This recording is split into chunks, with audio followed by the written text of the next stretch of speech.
Hi guys, welcome to Zip9. In this video ay isa-summarize ko yung mga post natin last month, yung October 2019. No? Although, I think nakikita nyo sa screen nyo na October 31. No?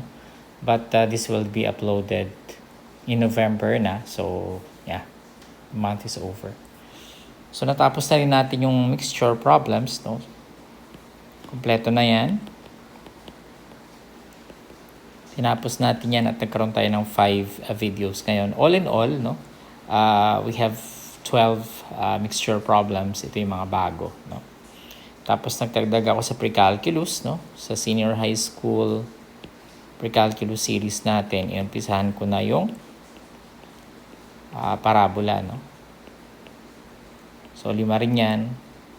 And then, meron tayong 3 math challenge.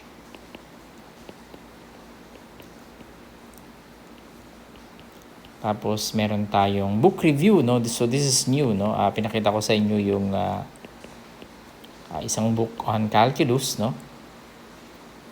Pwede nyo tignan, i-link ko sa baba kung hindi nyo pa napapanood. And of course, yung favorite ko na book on math competitions, no? Sa elementary school, meron din tayong perimeter. So nag-upload ako ng 2 videos on perimeter of a rectangle. Tapos meron tayong 2 shortcuts. So, tigda-2 yan, no? Yung shortcut natin is yung very popular multiplying by 5 and multiplying by 11. Meron din tayong logarithms, no? And meron din tayong promotion. So, diniscuss ko ng konti yung promotion for teachers, no?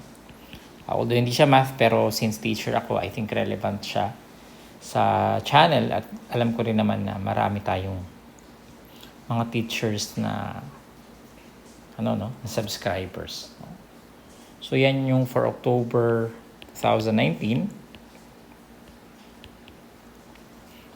Ano naman ang meron sa November 2019? So sa November, we will have tutuloy pa rin natin siguro yung ating pre-calculus, no? So, tatapusin ko, hopefully matapos ko yung parabola sa November. Tapos, meron din tayong book review, of course. Tapos, subukan kong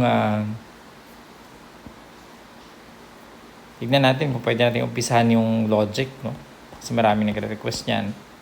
And of course, yung itong mga series pa natin, logarithms, kailangan natin yung matapos. Logarithms and what else? Magkakaroon din ako siguro ng additional 2 na book review. So, abangan nyo lang, no? Tapos, medyo naiiwanan natin yung geometry. So, hopefully, magkaroon tayo ng isang geometry man lang na discussion. So, hindi ko pa alam kung anong aking i-upload, no? And currently, I'm recording this evening, no? Yung standard form, diba? Standard form to slope intercept, no? Para sa ating grade 8. I think this is in grade 8 or grade 7. So, standard to slope intercept and slope intercept to standard. Ito yung equation ng line natin. Equation ng line. Okay, so that's it. This is for for October 2019, and sa mga susunod na buwan, we will also, nakalimutan ko, no, pero siguro hopefully may singit ko rin yung statistics. Now, I'll be away for a long time, no? Siguro mga 1 week mahigit or 2 weeks.